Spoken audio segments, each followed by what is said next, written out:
previously you were at Y Combinator, Mhm. and then now you've done a lot since then. But I think it's always interesting when you're starting a new venture to kind of retrospectively look back and think what you gained from different experiences.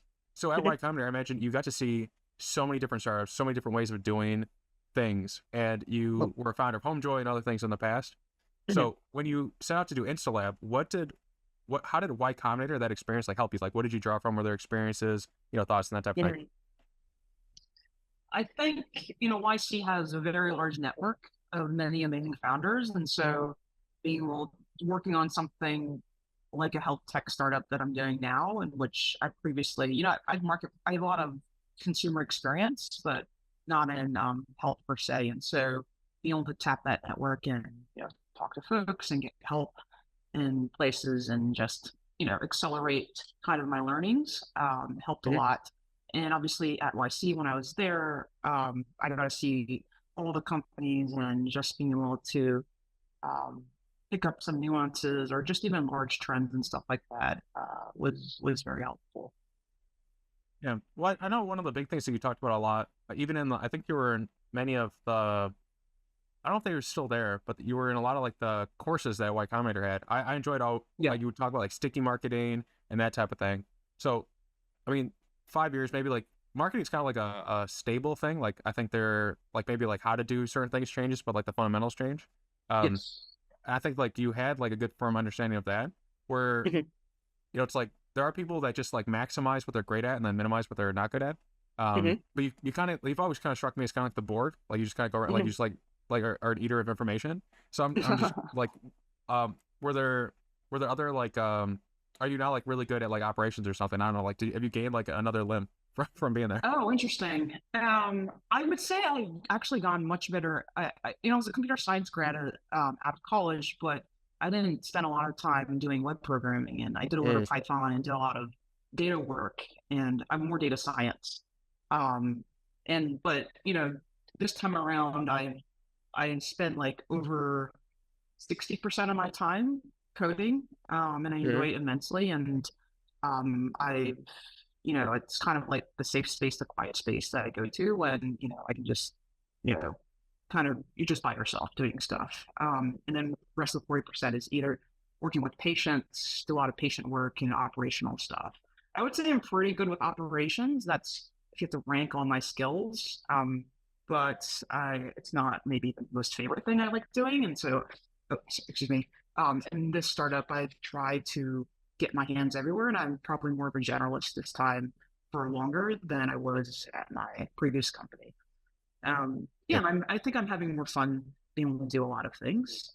But at Mhm. some point, the company's going to get to the stage where I need to, move into my proper space or proper place. But for now, I enjoy just being everywhere. And I do, a lot of people are surprised, but I send a lot of the customer emails. I do a lot of the customer service still myself. And I think that just harks back to, always doing things that don't scale, don't hire for things that you can still do yourself and you're still learning a lot. And that in particular, customer service emails and emailing patients, it's just another form of talking to users and Mhm. just helping me, understand what we're building and what we can do better. What's your favorite tech stack to work in right now? We are using React. Um, Mm. it's funny enough, I was always a Python Flask type person, and that's where I would always start. But my co-founder insisted on this whole JavaScript route, which I really didn't like. But I've been doing it for 2 years now, and it's quite quite straightforward actually. And there's a lot of Yeah. documentation out there and everything, so it makes it pretty straightforward. But yeah, we use React, Mongo. Um, that's about it. There's not too much. We don't do anything too fancy. Mhm. Other stuff.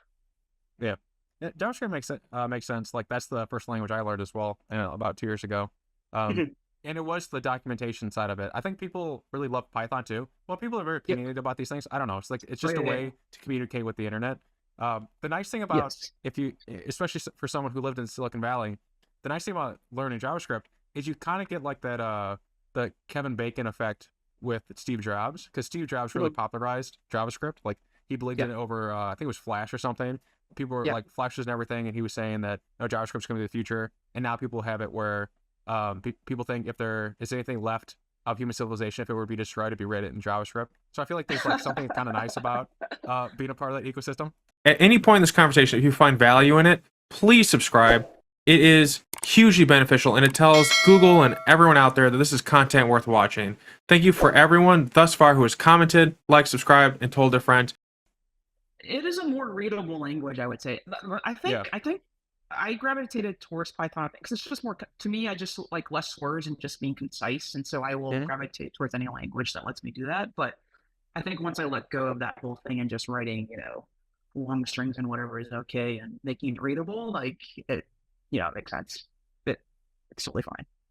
Yeah. Well, another benefit from Y Combinator, just have like a varied life, is you have more people to pull in when you're ready to build something.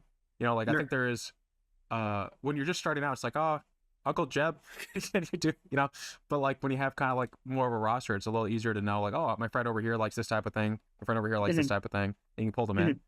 Which is more or less the question of like who was like the founding people that you wanted to pull together to build Instalab. Yeah, so we're still a very small team right now. I mean, what I needed, we needed obviously physicians, and we needed operational and technical talent. And this company, so my first company, HomeJoy, I started with one of my brothers, Aaron, and this company I started with my other brother, who's a little bit younger, Alex. And I think I've just sort of cheated my way through finding a co-founder by sticking with family. So I haven't had to, put in the hard work of finding a co-founder. And then also my sister she's a physician. She's a physician at Northwestern, so she's somewhat involved with the medical side of the stuff. She has her, she's not a co-founder, but we have her involved, and we bring on people who have I mean, the main thing for us is because we sit in the category of doing medicine slightly different than what is traditional. Like we need like people who think similar to us in the sense that this is kind of what we think the future is. And so once you have those people, and you always just want smart, hardworking people. That's like the two qualities you need. And I feel like personalities, sometimes can get in the way, but I think a good team can come together just by same mission, being on the same, putting that mission's number one priority in your life, and being smart and hardworking. Yeah. So we have been talking around a bit of Instalab, but we haven't set it up fully. Would you like to give us just the quick rundown? Just because I often will just start diving in and I forget to give people context. So what is Instalab, and what's Instalab's mission? So Instalab we are a marketplace for to get proactive testing and treatments done. And so this is anywhere from we provide advanced diagnostics to help you understand yourself. It's anywhere from blood tests to different types of scans and stuff like that. And then we also have you can have access to longevity physicians who will help you with any sort of treatment that you need to help you improve your longevity, improve your health and lifespan. And I would say, obviously tackling whole health is very hard to do all at once. And so what I would say is what we're really, really good at is the doing heart health stuff. So this is helping people figure out, how at risk they are for heart disease, heart attack and stroke, of course, and all the comorbidities that come with it, and helping people lower their cholesterol, lower their blood pressure, and improve their insulin sensitivity. So, people who have insulin resistance, that's a precursor to diabetes, things like that. And so those, I would say, of that cohort of people who are looking to reduce the risk in those areas, we're really good at helping them get them to an optimal state. And hopefully soon we can, do more for other areas. So as sort of a, what is the user journey that most people take? Most people come to us. We started off, and most people still start with this comprehensive blood work that we provide. We call it the longevity panel. We come to your home, draw your blood, and then there's these markers that we analyze, and we sort of tell you, here are the 4 to 5 things you should focus on.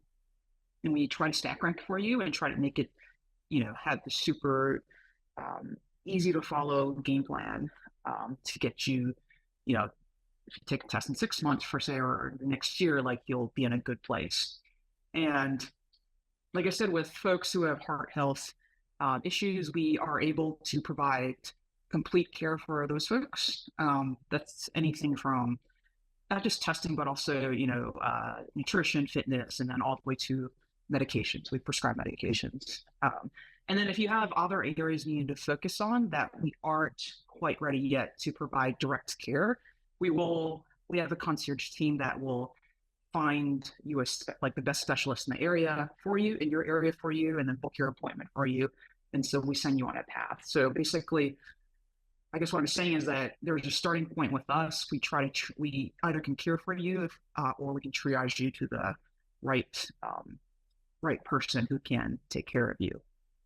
And so, we just want to be, I've never personally had a physician that I wanted to go to and talk to, and who I thought had my best interest in mind, in the sense that like really understood what I had needed. And I think that's a reflection, as you probably know, of the healthcare system in itself and how insurance works. And so we sort of are kind of parallel tracking against the current healthcare system and trying to build our own little version here to help provide care. Yeah, that makes sense. So so the customer journey, my dad has a potato heart, or he did when he was in his 40s, and he had a heart attack. So it's like something I need to be mindful of. So yes, I'd call you guys.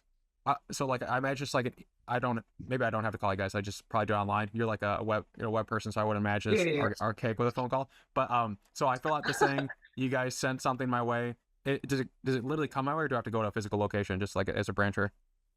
No, so we try to make it convenient. So it starts with a blood draw. And so we come to your home, draw your blood, get the results, and then if you're pretty healthy, like the next steps are probably self-explanatory, and like you can do it yourself. But if you're at risk for something, we may recommend additional testing. And on top of that, we may recommend you join our program and work with one of our physicians to kind of, get you along the way. And you mentioned heart, family history of heart disease. So this is actually our bread and butter. We work with a lot of people who are at risk for genetic reasons, or just, bad diet for like 20 years.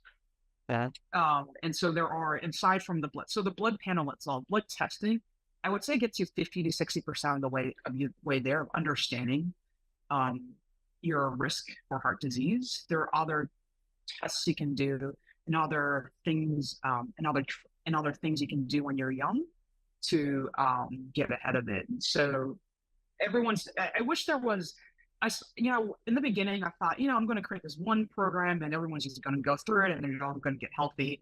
But the reality is everyone's different. And we still I can't just go click, click, click, and then give you the plan unless you're pretty healthy already. It's click, click, click. Okay, talk to the physician. Okay, click, click, click. And then, we kind of we still need you talking with the physician once in a while to understand where you're at, and kind of, how we can optimize your treatments to get you in a really good place. Yeah.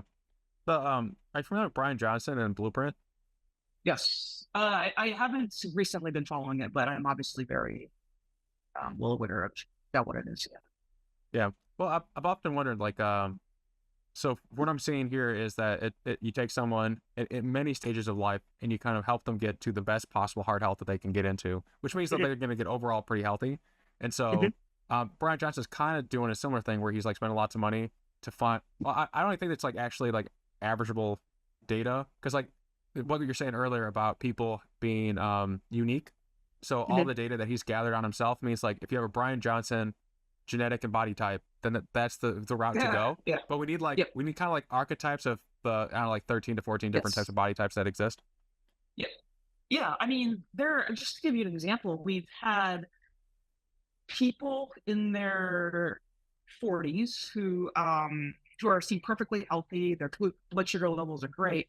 Their cholesterol levels are fine. And at 40, that's the marker. Unless if you have any sort of risk, we are going to send you to get a coronary calcium scan done. And it's like $100, and it's a 10-minute scan, a CT scan that looks at the calcified plaque in your heart, in your arteries in your heart. And if you score anything above a 0, that's not good. If you score anything above a 100, that's very not good. And so that, because, and by the way, this test, a lot of doctors won't, you need a physician order for it. And a lot of doctors, if they don't think you're that at risk, they're not going to actually give you the order for it. So this is one of the things we do is we don't ask questions. We're like, if you want to get tested, we're going to help you get tested. We're not going to like needle at why you want to do it. We come with the ethos of you should understand your health, and we're not going to be in the way of helping you understand your health. I do think like in terms of medications and stuff like that, you still need an actual like barrier there, but in terms of testing, we don't. We try to remove those barriers for people. But go back to say like people with seemingly perfectly healthy have come back with these CAC scores of 800, 900. We just recently had a patient who came back with, I think like over 1,000. He basically had to go to the interventional cardiologist and get immediate bypass surgery. And so these are the things, these are like tools that exist. I guess what I'm trying to say is that there are existing tools that will for sure help you prevent a heart attack or a stroke. And it's just having access to it. But like I said, we've had 4-year-olds who we get them that scan, and then they're on their way of, not having a heart attack. And then there are people who have this condition called FH, which is, you have just high cholesterol, genetic condition of high cholesterol. And knowing that when you're young, it is very important. And because you need to get that down as soon as possible, because what's happens, there's a cumulative effect of, there's a thing called LDL cholesterol, and it's really LDL particles that matter, and ApoB and all these other things we can talk about. But essentially, if you have those levels for too long, over time, you exponentially increase your risk for getting for sure heart disease, and if not heart or stroke. And so it's like those folks, it's like I want to catch them when they're 20, early 20s. Like I want to help them early 20s. If you're like semi-healthy, like maybe I want to help you when you're 40s. And so it's just a matter of, we take anyone at any point in time, and then we do tell people like, there's not, you're perfectly healthy. We should test you every 5 years for this one scan or whatever test and put them on their way. But then there are people that we want to aggressively help. And those people, we try to convince them like either go find somebody to help you with, or stay with us and we'll get you treated. Yeah, makes a lot of sense. With some stuff that there's an element of like people like doing the work to get better.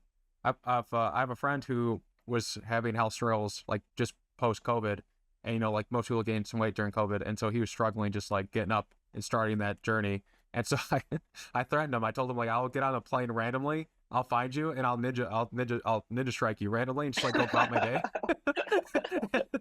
I never did it, but like he thought I was gonna do it. Like I really sold him on it, and he lost like 20 pounds. But because in his head he was running from me.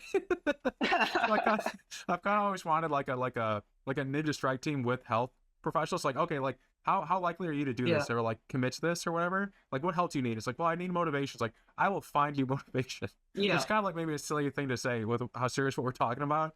But I do see the point of like everyone's a little different in supporting them and how important that is. I shouldn't make light of it, but accountability is a huge thing, and people, even very motivated people, need accountability. Yeah. And so the one thing that we do, so with one of our programs, we do frequent testing. So if we put you on a treatment, whether it's just diet or supplements or medication, we send you we make you test. We don't force you to do, but we do ask you to test every 6 to 8 weeks, because that is the length of time in which we believe that treatment is going to have noticeable impact in your biomarkers. And we find that people who stay on this testing regimen are moving towards optimal levels extremely fast. And it's because you get this gratification and um, confirmation that Yeah. what you're doing is working. Whereas, like, when you go to your doctor right now, you know, you have high cholesterol, they'll say, you know, eat less fat and then come back in a year. And it's just sort of like, well, that's not helpful. And, you know, honestly, some people, like, they can do this one treatment that works for a lot of people, but like doesn't even work for them. And so you kind of end up in this like frustrating cycle of not knowing. And that's why, you know, just having access to testing is super important. Yeah, no, I agree. I think it's like when you're losing weight, you don't really notice it for the longest time. Like if you unless you're tracking like your weight daily, then you kind of notice it more. But for a lot of people, they won't even when they lose weight. It's like, oh, I don't look different. It's like that's because you're slightly changing every day. You just don't notice it.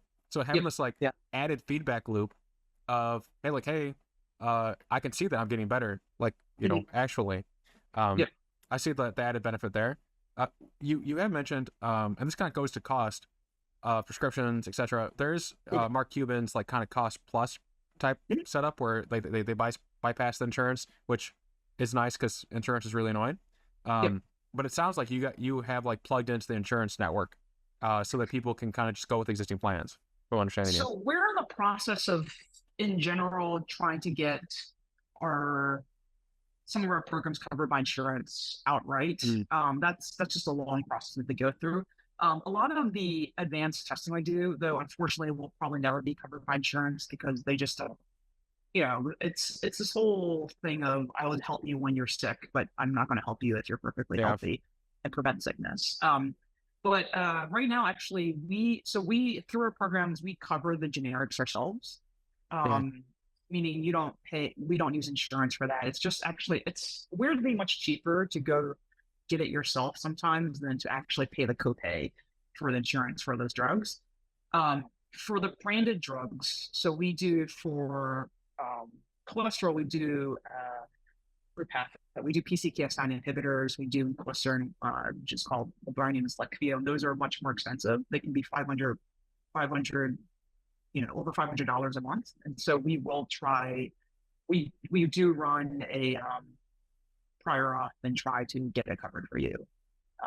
And it's depending on what insurance you have. Sometimes it's really easy. Sometimes you have to, have failed other medications first. But we will know what that path is to get it covered. And so we'll kind of route you in a way if you can't afford paying it for yourself, we'll try to get you set up so that it can eventually be covered. Yeah. So what states are you guys active in then? We're active in all 50 states. Oh, okay. Yeah. NBC. Yeah. So you have people so you probably have like a contracting service, like local nurses or something that when someone buys something, they can go out there and get the needs facilitated. So we have phlebotomists out in the field who do the blood draws, and then we do some of the medication requires shots, and so we do contract out nurses who will come to your home and give you that shot. And then all our consults with our physicians are virtual. So we don't do anything in person. And the reason why is like we don't do urgent care, we don't do any of thing that actually requires, usually touching and, prodding you. If for anyone, who does need that service, we will go find them a physician, a specialist to do that for them. Like for example, skin cancer checks, which everyone should do once a year, but almost no one does ever. That requires obviously, you need to go see a dermatologist. And so we refer them out to a dermatologist appointment. But otherwise, because we're sitting in the preventative space, we're able to actually do a lot of consults over Zoom. Makes sense. Especially because it's not emergency based. I think this is something that you could potentially have like an emergency based type event. You see a doctor, they disappoint you, which happens. And then you see a service like yours, and it's like, hey, I have a long-term need, and I can plug into you guys and have that met. See, I can see multiple people like getting to a point where it's like, oh, this is actually really, very helpful. Yeah. I think the ideal setup is if you had an insurance that covers a service like this, a prevention-based service, and then you have like your emergency insurance for um, you know, you get in an accident or God forbid some other horrible thing, you actually need to get your hospital bills covered. But if you start, you know, in your 20s with a prevention-based service, you know, that should get you. You should be able to early detect everything, almost everything. I mean, not everything, but a lot of things you can early detect, at least the most common things, Hmm. and you won't need, you know, to be on tons of medications or have all these surgeries later in life. Yeah. Yeah. It's like the emergency room is like, if for people are kind of thinking in like what are the differences of the different stages in life. If you're going to the emergency room or you have an emergency event, that's like trying to catch someone when they're an inch off the ground. So Mm-hmm. a door's coming in when you're kind of like maybe you have a limp. You know, you're not even anywhere near falling. But that one person seemed like they were actually about to fall, and you guys caught it and then got them help immediately. So that's still pretty Yeah, cool. yeah, But this yeah. is like coming in like, oh, maybe I have a limp, and then you guys come in, it's like, no, you know, you get people back to being, you know, optimized humans. Yeah, if only also there were physical symptoms of when stuff is Yeah. happening.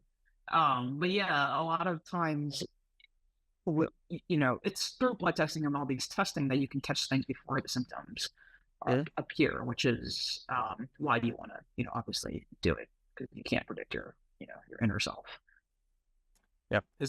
Are there tests that you're looking to add, but maybe right now just cost too much? Like they're like maybe only for like the rich people or something. I know there's like these really Um, crazy stuff that exists, like these really crazy programs for like athletes that go somewhere, they get like yeah. fully body tests and they get, which sounds pretty cool. But and yours sounds like a democratized version of that, but for the heart. Yeah. Well, yeah, so there are these very expensive executive health programs that cost I don't know, high tens of thousands of dollars. And you go Yeah. for a day and they do the battery test. So we do actually offer all those tests that you do within that program, but you can a la carte it essentially. Yeah. So we do well, by the way, we don't, some of the things, most of the tests are actually, we partner up with folks versus we actually do it ourselves. Yeah. So DEXA scans, the full body MRI, these cancer tests and stuff like that. They're on our site and you can buy them individually and we try to get the best price for you. So for example, a Pronovo is a very popular. There's all the celebrities always talking about the whole body MRI scan, and it just, you know, it's trying to early detect cancer and find significant findings there. And you know, if you do it through us, you know, you can save like $400, maybe 500 bucks just coming through us, um, and and instead of going directly with them. And so um, as I say, every test I just keep hammering on the price and just trying to get it down. There's the Galleria test, which is an early detection test for cancer. It's through one blood draw. Um, I don't like it's not something we recommend for people who have no family history of cancer. But if you do, it's, you know, one of the maybe top five things you could possibly do. But it is expensive. So if you it's $950 to do that test. Um, Yeah.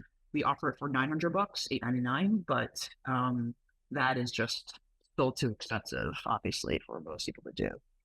Um, trying to think of other things, but there are some like if I was like if you're like, you know, hey, I'm 30 years old, I'm generally healthy, like what should I do? Like my our recommendation is going to be, well, it's going to be based on family history, so we might add things onto this list, but it'd be, you know, get your blood work done, or is your cardiovascular, metabolic, nutrients, inflammation, thyroid, all those basic stuff in order.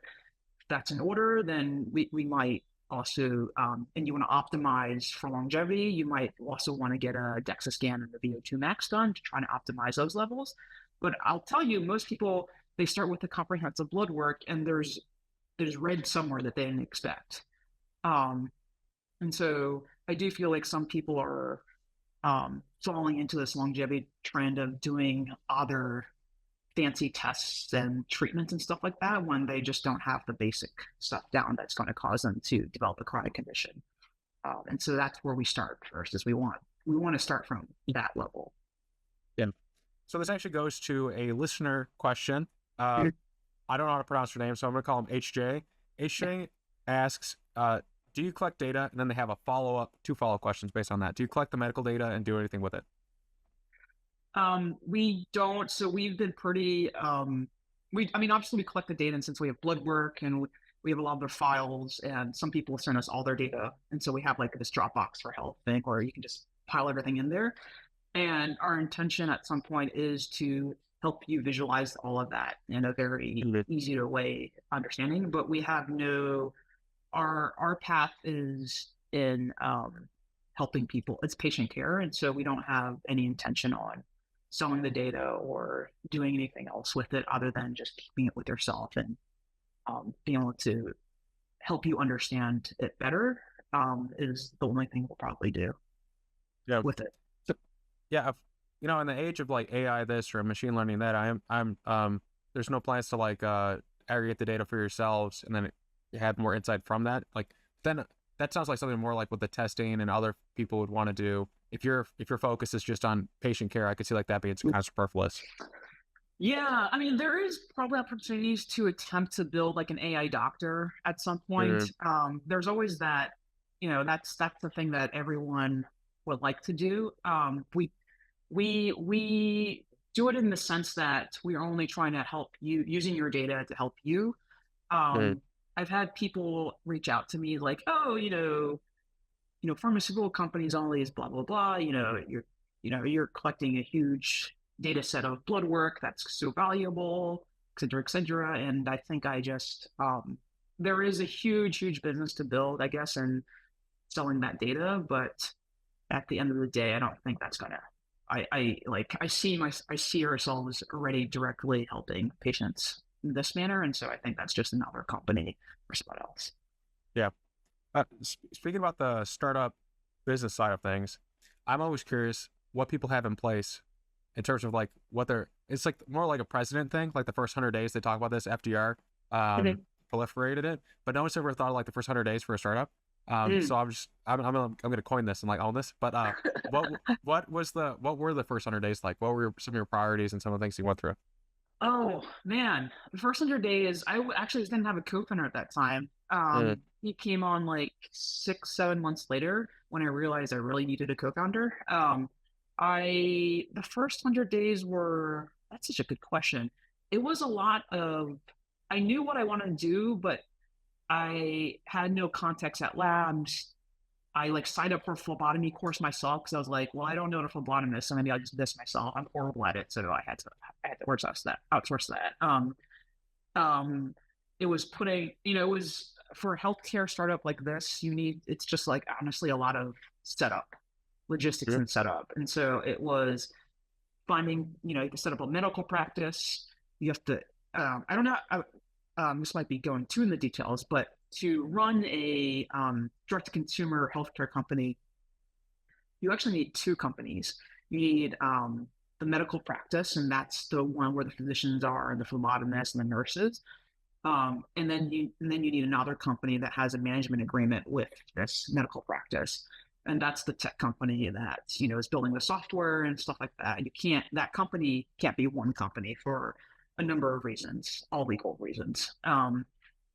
And so yeah, putting that, I think the 100 days was putting that in place and Mm, talking with physicians who would work with us and talking with phlebotomists and trying to get the initial product out. I don't think we didn't. It took me a long time to nothing. I for sure didn't have a customer within the first 100 days. It was just I think it took us like at least 6, 7, 8 months before we had a product that like was we always talk about MVPs. It's a little bit harder these days because there's so many products out there now to build an mm. MVP.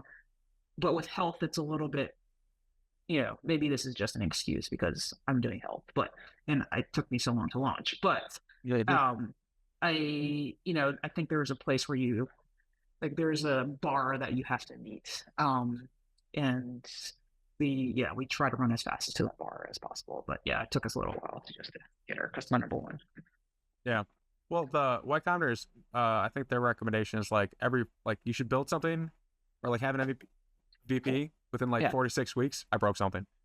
Within 46 weeks. So, but like medical takes longer. So like 5 to 6 times more than that makes more sense. Yeah, like I think that's fine. Yeah, yeah, and yeah, you don't want to obviously do bad healthcare. That would, Yeah, that's like on the list of things to like F up. That's, yeah, number one you should not do. And so, yeah, you just need to be careful. yeah. I mean, just look at Theranos. They're terrible. Yeah. Um, Um, it's so funny because I spent so much time in labs and learning about. At some point, by the way, I wanted to start my own lab because I was like, this is ridiculous. I just need to do this, but it was a horrible idea for me. And I didn't do it. But yeah, it's funny because uh, reading and actually, I think it's just like watching one of the TV series. You like start seeing like, oh, that's what they're doing. They were like, this is how they're hacking the lab and this machine and all this stuff. It's just very fascinating once you know a little bit of intricacies. Like I was like, oh, that all makes sense now. Like they were attempting to, they had this UI, this interface that, this is what's happened, but in the back they're just scrambling around for doing all this other kind of stuff. And it's just kind of nuts that they were able to pull it off for so long. That in such a hacky way. yeah, it's like the worst. It's like all the worst parts of Silicon Valley and startup things Yeah. were weaponized for something evil. Yeah. And And it happens every now and again. Yeah. yeah, and it caused a lot of strain on other companies that are legitimately trying to do something similar. Um, and and who are doing it correctly, obviously. But Yeah. I think the world is now hopefully over that episode and that the lashback is, I'm hoping, gone at this point. I think Yeah. it's more like sometimes people have like, FOMO or feeling bad, like they're not good enough or whatever. And I Yeah. think good, feel that way. Feel that Yeah. way and then think, what could I do to counter that concern? So if there Yeah. is a Theranos, type concern, it's like, what can I do to over demonstrate to make customers and users and all these people competent? I think Yeah. Yeah. these things are like good things. Yeah. Yeah. Yeah. Yeah. I agree. Yeah. Yeah. So back to your first 100 days, but what when you were designing it out, was it just like Google Docs and sheets of paper? Like for people who like listen in who've never done a startup, very interested in spaces and stuff like that, it is kind of fun to like get in the weeds, especially with someone who has Um, such an exposure. Yeah. yeah, I think, well, my first version is I built it for myself. And Mhm. so it was just like, yeah, it was Google Docs and trying to string together positions and stuff like that so I could get this experience myself. And the first, we do a wide breadth of things right now, but the very first product we had was um, uh, uh, the comprehensive panel that you could get done. And just click a button and someone would show up and draw your blood and you get results in a week.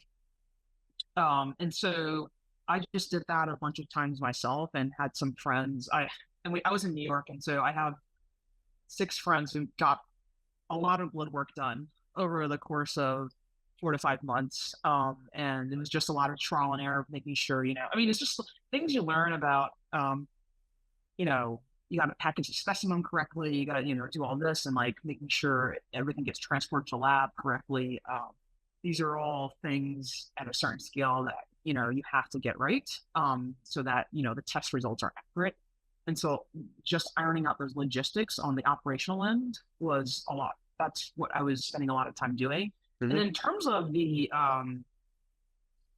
actual app and the actual website and stuff like that, I feel like I didn't have anything for the longest time. Like I brought in a couple folks and just trying to build something out, and just I think it was more at that moment I figured out the operations was the hardest piece I had to figure out first, and just focused on that. Um, and then I think I was trying to figure out what the first version of the website was.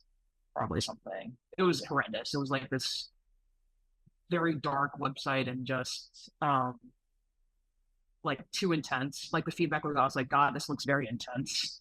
Um, and um, too dark and blah blah blah blah. But it's now, I think we've gone to a better place. I still don't like our design, but it's it's usable now, and I think we still to this day focus most of our effort on the operations and logistics and the care piece of it. And we're now just starting to get in the mode of actually making our app extremely usable and like so that it complements the other stuff that we do versus it's Yeah. just like a utility tool to like book something. Yeah. I was talking to someone this week, and they were asking for my feedback on something, and I said it looks good enough. And the response was, well, if the goal is to be good enough, looks good enough is what I want to hear. That's just really funny. It made me laugh for a while. So in terms of things you couldn't do yourself, probably the legal side of having the two different entities is something you had to find like a legal person to help you out with. And then paying for that, a lot of times they'll just they set it up so they get paid when you get VC funding and stuff like that. Were there other things that you needed to like partner with people in your first like getting things set up, like a legal expert? Yeah. So let's see. I had to partner with someone to help me understand, like fast track, accelerate my understanding of lab space. And so I was able to bring on for a short time this guy who used to own a bunch of labs in California, and I think his labs actually went through an IPO at some point, so he had a public lab company, and so that helped me on that front. And yeah, we have physicians. So again, was grateful that my sister could be our initial physician, but like she can't do it full time. So it, at some point we brought on Steven, who's another physician that works a lot with us, who has helped us develop a lot of our product. And so bringing those folks on. So legal, well, I say in order of priority, it was physician, lab person, and then legal. The legal is a little bit not as hard in the sense that it's a little bit specialty to find someone who can easily do this, but once you find that person, it's just pretty straightforward. And there are probably like a handful of lawyers that you start a healthcare startup right now. You just pay them, X amount of dollars, and it just gets them. Yep. So we're for the initial stages of it, let's say the first like 7 months until you had your first customer, was it just like you kind of financing it yourself, or did you do a round then start working? Yeah, I did I financed it for a little bit myself, and then once I had started to hiring people like phlebotomists and physicians and stuff like that, I did a round. We never announced a round, but it was in the low single digit millions, essentially. Just the low single digit millions. Okay, here's a question that I have, if for totally no reason whatsoever. Anyone listening could not read into this question. Let's say you have VC money. Where do you park the money so it doesn't just get wasted in a checking account? I put it into my general advice is don't get fancy with it. Like don't put it like some people put it into crypto and it just disappeared. Yeah, but I mean you put into like the interest rates were great for a little bit. Like I put it into a CD account. It's like 5%. You park like $1 million in one of those things, and you're for a little while you're just making more money from that than you are from actual customer revenue. So yeah, I would immediately do that. And the thing about their savings, I mean, it's probably gonna lower at this point because the interest rate. But you can put a savings account or just a CD. The problem with CD is you got to like park it there for a little bit. But if you raise that much money, you can just put some in a checking that you actually need, and then just put the rest in the CD. Okay, but that's not. I'm not a financial advisor in that sense. So, I feel like that is the super safe thing to do. Okay, good. Yeah, no, yeah. Anything we've talked about today, there's no legal advice going on. We're just talking. We're two nerds having the next conversation. Exactly. Please don't come to us. Please don't come to us. Someone's out there. Yeah, someone's out there like, I'm gonna study. I'm gonna like watch a YouTube video on how to be a phlebotomist. I'm gonna like join Adora's startup. Phlebotomy is just man. Anyway, phlebotomy is like you have to have a certain touch, and it's not just like you can learn the science of it. You can do it. You gotta because you gotta feel the person's veins. Yeah, it's a wet noodle. And stuff like that. Yeah, and it's people who can do it well. Yeah, or I've had to do it on myself. Yeah, no, for myself. There's like a medication I had to take for the longest time where I had to find my own veins. And I was like, if heroin addicts can do this, I can do this. So then I got through it. But like for the longest time, my hands would shake while I was doing it. I was like, this is really hard. I really hope I don't give myself an aneurysm. Nobody trained me on this. And there was supposed to be like a nurse that comes out and like showed me the first one. But it was during COVID. And so they're like, you just gotta figure it out. And if you start seizing, call someone. It's like, okay. How do you know you've done it? How do you know you've done it correctly? Honestly, I feel like I have gotten a little dumber over the years, so it's possible. So, like, But interesting. no, I'm doing it There right. are you ever see those videos of robots that are one day going to draw our blood? Or I saw the Neuralink one where they go with all the neuron with all the stuff going in the head, which is kind of scary. yeah, So I yeah, imagine it's go like for it. scary like that is what you're describing. Yeah, it's I'm just I feel like it would be the most accurate way to draw your blood in a painless way because it can see. Um, Yeah, but it still just freaks me out a little bit. yeah. There's no Well, you wouldn't be bedside able to manner. A move. robot has no bedside manner. They're not Most of coming the in and phlebotomists out.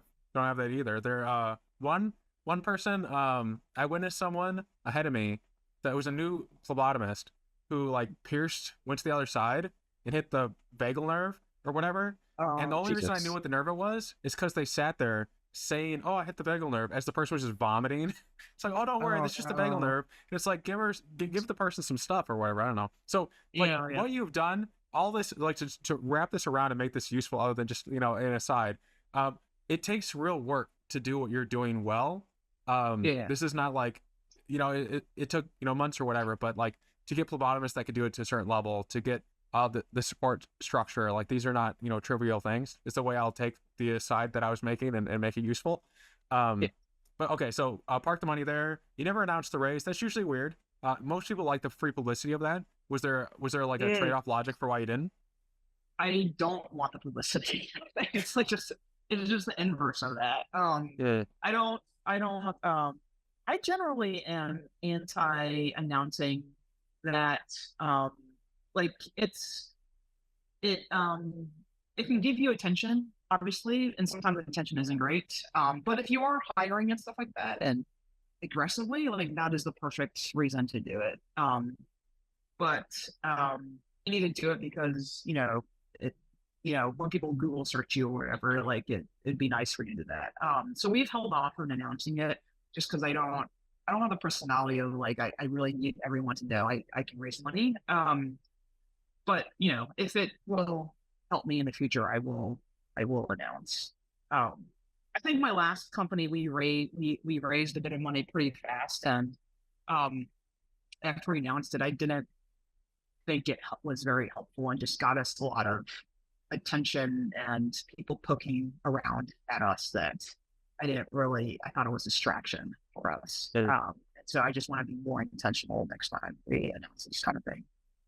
Yeah, the headlines for those things are always confusing to me. It's like X raises this. Like, what do they do? Why should I care? I don't care about the money. Tell me what they did. Yeah, yeah, exactly. Yep. Yeah, I would love more stories about what companies actually do and Yeah. how they're helping people and stuff like that. That'd be cool. Yeah. Well, we're living it right now. So, you did mention in our like because I always ask people questions before they come on, because then it makes it easier for Yeah, me to like generate stuff. That's yeah, You did say there were some like pretty crazy case examples. I imagine one of them was going to be saving that person's life who went from having a test to like, hey, you should see someone now. But were there other ones that yeah. you were thinking of? So we've had like actually a number of those cases where they got that one scan done and then one put them on a path. And some are more severe than others, but I would say we've had a few cases where DEXA scans are popular for body composition, looking at body fat and visceral fat and um, muscle health, lean muscle mass, and stuff like that. But the DEXA scans, you push another button on that scan, and it does a full-on comprehensive bone density assessment. So how at risk you are for fractures and stuff like that, osteoporosis, osteopenia. And that scan is usually not recommended until you're 65 years old. But when you think about one of the most life declining moments in people's lives, it's a hip fracture or some kind of thing that makes them immobile, or not very mobile. And so we've been running some of these scans, and we don't actually like actively recommend it to people. Like you must get this thing done before anything else. Um, but people do, or we allow people to order, and they order this bone density scan. And then we've had a number of people who have come back with osteoporosis at a very young age, 40 years old, like 40-year-old men. That's not, you never would guess that. And there's right. And then so once you find out you have a low bone density, like you have if you figure it out early enough, there are medications you can take to help rebuild that bone mass back up, so that you don't end up in a situation where you fall down and then you can't move very well for the rest of your life. But yeah, and then the reasons for why you have low bone density. So we had a case of someone had silent celiac disease for a long time and was just losing nutrients, and caused low bone mass. Yeah. Anyway, I don't want to get into specifics, but essentially, it's interesting because, again, like the the CT calcium scan, these are not tests. These are very cheapest tests. They're like $100 tests to do. They require, again, a physician order, and so there's another barrier on top of that, and insurance almost never covers it, so another barrier. And just doing it put them on a probably completely path in life in terms of long-term health. So yeah, and yeah, I could probably go through more, but I mean, those are like, it's just like these interesting moments where you just think, okay, well, it seems like osteoporosis or low bone density is probably underdiagnosed because no one is taking this scan until it's too late, essentially. And so same with heart disease and stuff like that, where that calcium scan, it's severely underdiagnosed, and we diagnose it after you've gotten a heart attack, essentially. Yeah, it sounds like we need like cost plus for tests, just so if we can like really eliminate the supply chain. But if they're like, women tend to have bad bone density, so I wonder like what would be the value of just, I don't know any women that take bone density. They take supplements, but I didn't know there's like drugs you can do to like help with that. I mean, that's when in more severe cases, like if you do have full-blown osteoporosis at age 40, you need to go see an endocrinologist or someone to figure out the source of it. And then also there's these medications, like it's a shot essentially that you take once a year. Again, not medical advice, is just, on things that can happen if you get diagnosed. Yeah, women after menopause, that's the time where there's, their decline in bone. But what we tell people is you should get the scan done at X point in time, any point in time, it doesn't matter. And then you should do it. If it comes back normal, great. Then do it every 3 to 5 years so you can track the changes over time, so that you know when there's been a normal bone loss or increase or degradation of any biomarker, really. And so, yeah, it's just about getting your baseline done at some point and then just going from there. And we're not telling people obviously to get Dexa scans like once a year. That's way too much. Or this bone density ones anyway. We say every 3 to 5 years, essentially, depending on who you are. Yeah. Well, there's so many different situations where people are getting things earlier. So like earlier and earlier, like there's the Chadwick Baldwin, I think the Black Panther guy. He died of colon cancer. There's a lot of people like just getting stuff earlier and earlier. So even like we were saying a minute ago, that the recommended ages to even test for these things are like way on, but we're seeing these things emerge earlier, which I wonder to the extent like they're just probability distributions, or if it's actually just a low, like something has happened in the environment that is causing things to happen sooner, like microplastics or something like that. Oh, yeah. I mean, okay, so we could list a lot of things, but things like diabetes and heart disease are clearly a reflection of the American diet. And in terms of, I mean, I think I don't know much about this, so don't, I might be saying something wrong here, but people are saying that there's been an increase in cancers. Yeah, and what is that? What is that?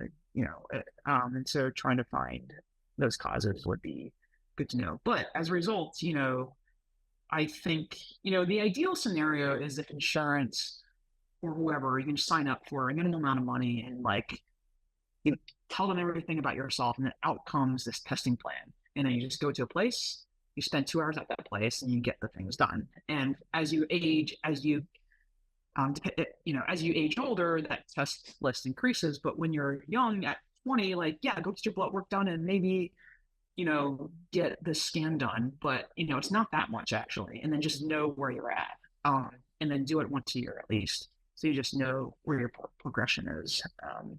It's so much easier to fix little things now, obviously, than to end up in a situation where you need to take a shot every 2 weeks or take medication, lots of medication every single day. It's just actually quite annoying. Really? I used to take supplements every day and I got so sick of it that I was like, okay, I'm going to just force my diet. Like I need to I need to figure out my diet at this point because it's just a whole lot easier if you just get in the habit of eating the nutrients you actually need than to like Really? stick, like 10 pills down your throat every single day. Yeah. So for Instalab, are there hurdles coming up or things that you're facing right now? You wouldn't mind sharing with the public, maybe someone can listen in and help out. Nothing that, for us, we're focused on growth now. And so we feel we have a pretty good we have some products out there that are really good. And so I would say, the main thing is, I don't know the demographics of your listeners, but I'm guessing 25 to 35-year-old men. Yeah. Yes. Yeah. There you go. 80%. And so there's some old people, which I don't. There's like 5% that are 65. I don't know who they are. I know who one of them is. I don't know the rest. If you're over 60, please message and leave a comment. I want to know how you found this. But yeah, sorry for interrupting. No, so 25 to 35, like our sweet spot is late 30s to early 40s. But if you're in your 30s, like my encouragement to everyone is, even if it's not with us, if it's too expensive through us, like there are you can email me too saying, actually just get my email out. It's like, if you can't afford what we have, just tell me what your budget is and I'll attempt to find the best combination of things for you to do. But yeah, it's like I think everyone should set aside an annual budget on health, and then figure out what the things they should do for that and just spend it. And then obviously that budget probably increases as you get older or it's higher because you've got other risks. But yeah, I think more of asking for help. It's just like asking people to help themselves is the main thing that I want people to do. And if you're in your 30s, like I said, like get that blood work done. If you're in their 30s, you probably have parents who are in their 50s and 60s, like get on top of them now. And it's so easy to just understand where you're at. It's just so easy now. Like there's so many of these, it's not just us. There's so many of these blood testing companies out there, testing everything companies out there. Like you can find a place, I think, within your budget range to get started. So then what would, two follow-up questions. What is like an average, like 1 year, if I were to like go with you guys, for instance, like you can like guinea pig me in terms of an example. Yeah. But what would be like the cost, like on average, for like maybe use you guys for a year? How old are you, if you don't mind me saying? Well, I'm 32. Okay, early 30s, and you've got a family history of early heart disease, right? That's kind of my dad had potato heart. He smoked a lot though. He kind of did it to himself. Dad, if you're listening, it's your fault. But anyways, yeah. But for you, like it would be, I would say $300. Early 30s, $300. Get your blood test done. Just see where you're at, and then if it flags something, then maybe there's something to work on. But there's not much else to do. Like it's that, and maybe if you got potentially metabolic issues or weight issues and stuff like that, maybe you can get a Dexa scan done too to understand where your visceral fat is and your muscle masses. But otherwise, I would just say blood work is a good first step, and will get you much further than, like I said, like the blood work gets you like 50% of the way there already just by doing that one test. And then I think it's blood work and then also blood pressure. So just like getting, blood pressure monitors are like $15 these days. You can get one and just, make sure you are on track there. If not, work on bringing it down. Blood pressure is like one of those, again, weirdly it can be overdiagnosed, but it is, I feel like not many people know. There are more people who do not know have high blood pressure, but do not know. But there is this thing, if you go to the doctors and you score high on the on your blood pressure, it's called white coat hypertension. Have you heard of Yep. this? Yeah. And so that's why getting your own blood pressure monitor is a better form of diagnosing hypertension than going to your doctor's office. Yeah, those two things I would say: blood pressure monitor and blood work. There you go. Sure. I think that's very affordable for the majority of, the majority of people listening are more or less my age. So that seems pretty affordable. And it's basically less than like a Prime subscription for a year, or they're like about the same thing. So if you really think about it, like from an affordability standpoint, you know, you could like cut back on like a Netflix or something, take care of your health. Yeah. Maybe go outside more instead of watching TV. Yeah, you know, one thing I'm watching this. Yeah, exactly. Yeah, go on and get some sun. You know, I think the one thing I should do is implement like Klarna or one of these buy now, pay later things where you can do a monthly plan. So it's like $40 a month and you get the blood work done and stuff like that. Maybe I'll put that close to the top of my list to get done, because I feel like that does make it more workable. Yeah, like lay away for your health. I don't know. Yeah. I'm sure there's a way to do it. But you don't have to like be locked in, because it'd be unfair for me to like pay like $10 a month and then like stop it on the second month and get all the results. That'd be unfair to you guys. But so like as long as people are like, I'm paying the whole thing. Yeah, no, there are these companies like a firm. I don't know if they do health services, but I think Klarna, like some of these companies have well, I guess they come after you if you don't pay, and it's not us doing it. So it's sort of just like outsourcing the loan and to them. Yeah, and you don't, most of the time you don't even need to pay. If a company sends you the collections, just tell them you're going to file for bankruptcy, and they'll settle for like pennies on the dollar. This is not advice. I'm not saying you should do that, but like, you know, like people talk about like needing to declare bankruptcy because of a medical visit. It's like, I don't know, just tell them you're gonna tell them you're gonna file. Tell them they're gonna file, and they'll be like, how about $10? Like they don't care. Yeah. But okay, so then I'm sorry. Go ahead. No. I was gonna say, if you are really on a budget, like you've got $50 to spend, like there are places you can get like there are a set of tests like ApoB, insulin. At least there's like a set of like small set of tests. If you're young, only if you're young. If you're older, you should not just rely on these tests. But that you can probably get like $100 or less, get done, and then be on your way. I mean, it's not going to tell you; it's going to tell you less of a picture, but at least you know something. Yeah. So no matter what, everyone should be bombarding Adora and Instalab because the invitation is there. I do have kind of like a nuance. I don't know how nuanced this is, but you mentioned like budgeting based on your age, and I think that's kind of an interesting concept. So if you're in your 20s, 30s, and you know, I guess that like 160-year-old out there, there's like I think there's like 250 60 to 70-year-olds. For love of me, please, someone write in. Tell me why you're welcome, but I want to know. Like what would be like the budgets? I imagine like the 60, 70-year-old, the budget is probably like 10 times higher than everyone else's because of their risk profile. But what is like the rough if I'm 20, X 30, what would it actually look like? What would be like a healthy budget? I think 20 is getting your comprehensive blood work done, and that's $300 a year. I mean, there are places. It's like $300 to $500 a year. So like you said, when you put it monthly, you save it and do it like in December or something. That could be helpful. When you get into your 30s, it's not the same thing. I think it's more of also what are you gonna like? You're gonna do this test. Okay, are you gonna do anything about it? And if you are, then you want to probably do more testing in that year that you're making changes, just to know that those things are working. So, for example, if you're going to try to lower your cholesterol, then you should be changing your diet. You don't need to take that comprehensive blood work, every 3 months, but you should at least be checking your lipids to make sure what you're doing is actually working. And so that would increase your budget to maybe $100, $200, so maybe $500 if you're actively working on something.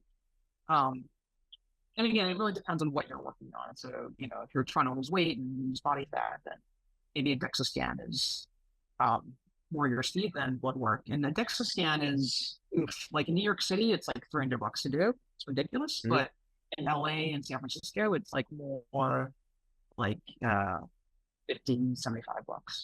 So it's much more, approachable. And then what about the 70-year-olds, just to make sure I'm covering my bases? Well, they're covered by government health care. Okay, they don't need to care. So it's easier. We still have people past 65 use us, and I think it's more for the convenience factor than Yeah. anything else. But yeah, but I would want to say is you can get those MRI scans. They're not like Pernuvos are not covered by anything. So for them though, I feel like what they need is almost covered by insurance actually. They just need to But talk to someone who's an yeah, expert, like smart, that can yes, help them. exactly. It's the They can what's still not go to you probably guys. covered is yeah, what's not covered is probably just is much more advanced tests, and then if you're talking about like minimal budget, I think Yeah. insurance, the testing there is covered. What might not be covered on the minimal budget is, like you said, talking to someone like a physician who can really understand them and help them out. Yeah. All right. So what books are you reading or would recommend? Because I clearly need more. I need to read more, Adora. I am currently reading a book about Henry Kaiser from Kaiser Permanente. Um, that's the big healthcare system out west. Okay. He is also like, I didn't know until I looked more into it. He's the one of the big builders of all the dams and infrastructure of America. And so I just started reading about him. I have a book for You you. know that book? I have a book for you. You should read this. Oh, the You're in New York. Cover. Yes. Yes, I recommend this. I've read the book. It's Okay, never it's mind. a great book. I've also seen, Yes. there's a play also that was here that I saw too. Who was in it? Ralph Fiennes. Yeah. Was in it. Yeah, amazing. I mean, controversial figure, but he did a lot for New York that we can all appreciate today. Yeah. If you're a wealthy white, you love what he did. If you were anything else, you would not like what he was doing. If you're in Manhattan, then yeah. Yeah. I don't know, like some of the bridges and just making trains they're a little nice. bit more accessible. But he did, he did run over a lot of groups of people and places to get He what he hated public transport. Even though he never drove, he had a driver paid for by the government, so public transport, drive him around, but he hated anyone else having public transport. The guy was a little shit. But yeah, he did a lot. Yeah. He did a lot of things. Yes. It's basically like that Augustus, like I found Rome, like a bunch of huts and I left it a city of marble. He kind of did that to New York City. Granted, he was like the only guy who could take the WPA grants from the government during the Great Depression and the New Deal and like funnel it anywhere and actually translate it as anything useful. He was like the right smart guy. Okay. I'll check out your book. As the last question, Learning with Lowell, that's the title. So I must learn what you are currently working to learn about. What are you like actively trying to learn a lot about? That's a good question. I'm always learning something in medical stuff. Trying to think, what have I been actively I'm learning a lot right now about insurance. I hate insurance. I've always just assumed what we do would not be covered by insurance, but there are avenues, I suppose, that could possibly make it possible. So, do you have a book about insurance back there? I'm trying to find it, but it is technically rude not to look at you while you're talking. No, it's fine. If you can find the book, I would love it.